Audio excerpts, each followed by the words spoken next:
61वां ज़बूर। ऐ खुदा, मेरी फरियाद सुन, मेरी दुआ पर तवज्जो कर। मैं अपनी अफसूदा दिली में ज़मीन की इंतहा से तुझे पुकारूंगा। तू मुझे उस चट्टान पर ले चल जो मुझसे ऊंची है, क्योंकि तू मेरी पनाह रहा है और दुश्मन से बचाने के लिए ऊंचा बुर्ज।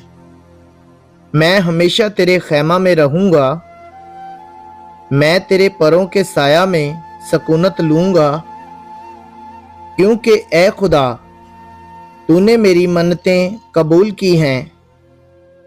तूने मुझे उन लोगों सी मिरास बख्शी है जो तेरे नाम से डरते हैं। तू बादशाह की उम्र दराज करेगा, उसकी उम्र बहुत सी पुश्तों के बराबर होगी। वो खुदा के हजूर हमेशा कायम रहेगा। तू शफकत और सच्चाई को उसकी हिफाजत के लिए मुहैया कर। यूं मैं हमेशा तेरी मदद सराई करूंगा, ताकि रोजाना अपनी मन्नतें पूरी करूं। आमीन।